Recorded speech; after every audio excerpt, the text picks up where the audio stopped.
Apa urgensi pembentukan pansus ini? Kita akan membahasnya dengan anggota Komisi 3 DPR RI, fraksi Nasdem, Taufik Basari. Selamat pagi, Bang Tobas. Terima kasih atas waktunya. Oke. Bang, poinnya adalah apa sebenarnya alasan harus ada pansus?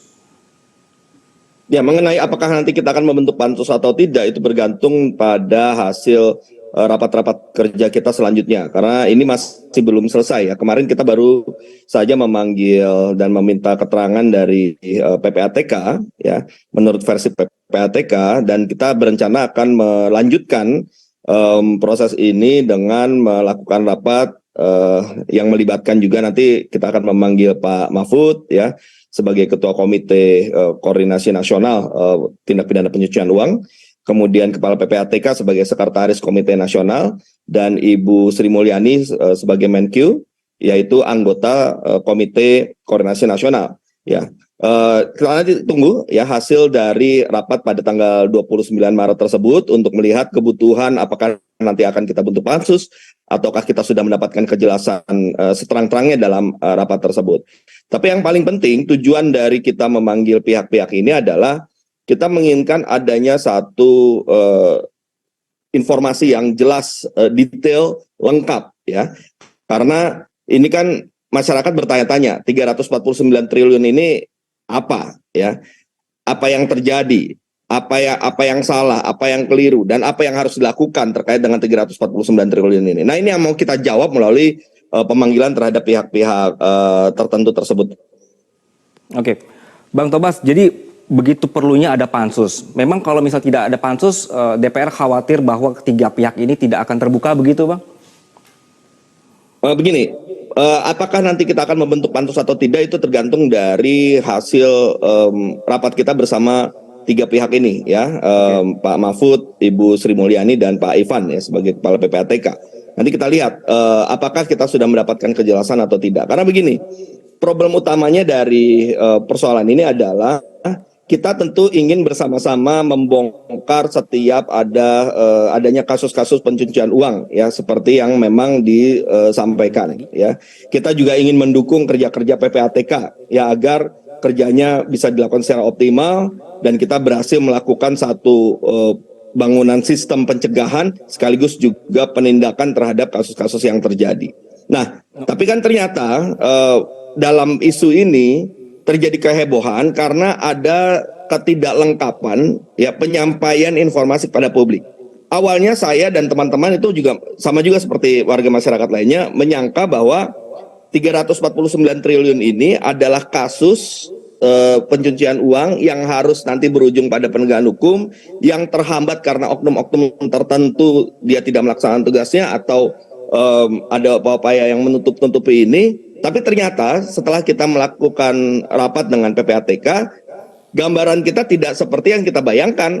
Ya, 349 triliun ini ternyata adalah akumulasi ya dari laporan yang didapatkan oleh PPATK mulai dari 2009 sampai 2023. Jadi selama berapa tuh? 14 tahun laporan ini dihimpun ya.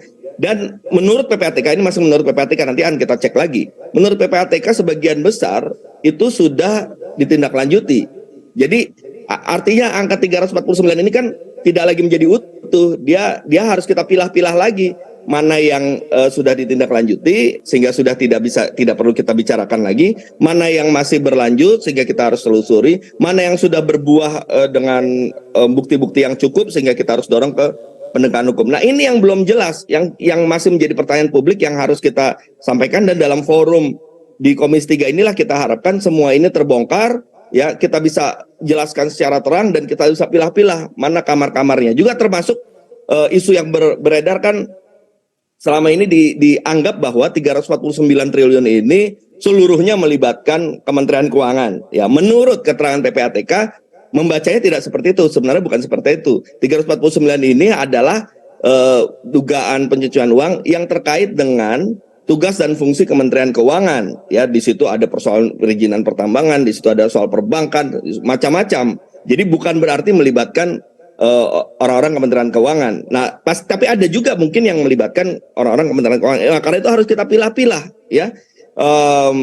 Jangan sampai kemudian pemahaman kita terhadap isu 349 triliun ini menjadi liar karena kita mendapatkan keterangan atau informasi yang sepotong-sepotong dan tidak detail. Nah, pendetailan inilah yang kita harapkan kita akan selesaikan pada tanggal 29 Maret 2023 itu, kemudian untuk melihat apa langkah selanjutnya, apakah pansus ataukah cukup selesai di situ, apakah kita akan mendorong proses penegakan hukum, apa kita ingin membereskan cara kerja dari PPATK dan Komite Nasional Koordinasi Tindak Pidana Pemberantasan pencucian uang ini. Nah, nanti kita akan lihat rekomendasi seperti apa yang akan kita hasilkan pada tanggal 29 Maret ini. Oke, Bang Tobas, ini menarik ketika raker kemarin ya. Ini juga tadi Bang Tobas sempat menyebutkan ada isu liar. Isu menjadi liar tanpa penjelasan rinci soal temuan transaksi ini. Apakah memang kemarin itu di raker sama sekali belum jelas begitu ya Bang ya? Tidak puas dengan pernyataan-pernyataan PPATK kemarin. Jadi kita berharap ketika kita memanggil PPATK, maka PPATK akan menjelaskan 349 ini seperti apa. Ya, akan menjelaskan bayangan kita awalnya dia akan menjelaskan ini terjadi dilakukan di bidang apa dengan jumlah sekian berdasarkan laporan laporan A, laporan B, laporan C. Itu yang kita harapkan. Tapi ternyata diberikan penjelasan umum, tapi dari penjelasan umum pun kita sudah bisa memahami ya, menurut versi PPATK ternyata tidak seperti yang kita bayangkan itu tadi ya. Oleh karena itulah maka kita menganggap butuh waktu bagi PPATK untuk merinci lebih detail lagi, untuk menjelaskan sesuai dengan kamar-kamarnya tadi, bahkan sesuai dengan tahun-tahunnya. Misalnya tahun 2009 laporannya sekian banyak dari 349 itu, 2010 sekian banyak, 2011 sekian banyak, 2009 yang selesai berapa, yang berujung penegakan hukum berapa. Nah, jadi supaya tidak salah persepsi kita. Nah, setelah itu kita bisa lihat ya, kan kita harapkan Komite Koordinasi Nasional ini tugasnya itu kan bukan mengumumkan atau mempublikasi ya, tapi dia merumuskan arah kebijakan ya. Nah, kita lihat kalau misalnya dari 2009 sampai 2023, ternyata misalnya saja ya, ternyata masih banyak yang tidak tertangani. Berarti kan ada sistem penanganan yang keliru, ya. Ada sistem pencegahan yang tidak berjalan, ya. Kemudian mungkin saja ada oknum-oknum yang coba menghalang-halangin. Bisa saja itu nanti yang terungkap. Kita belum tahu nanti tanggal 29 apa yang terjadi sebenarnya. Itu yang kita tunggu dan kita harapkan bisa kita bongkar dan kita telusuri selanjutnya. Jadi bukan kita ingin menghalangi kerja PPATK, justru kita ingin menempatkan kerja PPATK sesuai dengan apa yang telah diamanahkan oleh undang-undang, ya. Dan jangan sampai kemudian kerja PPATK malah menjadi sebagai tukang cuci piring, ya, karena ada kehebohan yang ternyata bukan seperti itu hebohnya, gitu loh. Nah, ini yang juga sebagai masukan bagi berbagai pihak ya, bahwa kita harus mengingat kerja PPATK adalah intelijen keuangan. Ya, memang kerjanya adalah kerja kerja di bawah permukaan ya, kemudian mereka berkoordinasi dengan pihak-pihak tertentu, dengan aparat penegak hukum, dengan kementerian lembaga terkait ya, untuk mendorong agar ada penegakan hukum ataupun pengawasan ataupun pencegahan yang dilakukan oleh lembaga-lembaga tersebut. Itu kerjanya PPATK, bukan kemudian menyampaikan satu data yang itu pun juga tidak lengkap dan tidak detail, akhirnya heboh seperti ini. Tapi kemarin kita sudah ada penjelasan bahwa bukan PPATK yang mempublikasikan itu, gitu, tapi Ketua Komite Koordinasi Nasional. Bang Tobas, ini juga kemarin kan tadi juga Bang sebutkan kembali ya, jangan sampai PPATK ini jadi tukang cuci piring dengan masalah-masalah atau juga kepentingan politik yang membuka laporan PPATK. Apakah memang teman-teman di DPR melihat ada potensi ke arah sana, Bang? Ya, karena begini, karena tugas dari PPATK itu lebih kepada intelijen keuangan, ya artinya begini, PPATK itu kan dia menelusuri, kemudian melakukan analisis terhadap transaksi keuangan yang terjadi di negeri kita, ya. Ketika ada temuan-temuan transaksi keuangan yang mencurigakan, maka itu menjadi catatan dan kemudian dianalisis oleh PPATK. Ketika ada laporan-laporan dari publik, kemudian itu juga dianalisis dan ditelusuri oleh PPATK.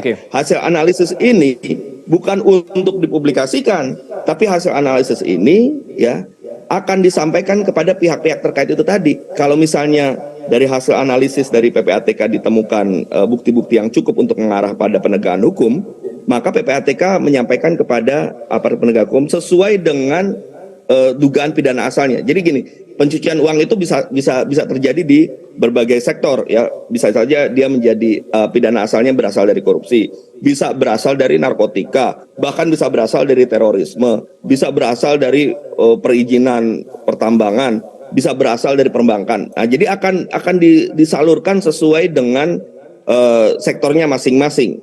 Nah, kemudian PPATK juga punya tugas untuk melakukan sistem pengawasan dan sistem pencegahan. Misalnya dari 349 triliun yang dikumpulkan dari 2009 sampai 2023 itu ditemukanlah yang hal-hal yang terkait dengan tugas dan fungsi Kementerian Keuangan yang ternyata ada sistem yang harus diperbaiki. Maka PPATK menyampaikan kepada Kementerian Keuangan untuk kemudian Kementerian Keuangan melakukan evaluasi mengapa ini terjadi, siapa saja oknumnya, dan Kementerian Keuangan bertugas untuk menindak itu. Nah, itu yang berjalan sesuai dengan undang-undang seperti itu. Oke, Ketika dan ini kemudian itulah yang diharapkan nanti pada pertemuan antara PPATK, kemudian ke Kemenq dan juga Menko Polhukam untuk bisa lebih jelas lagi nanti bicara dengan DPR begitu.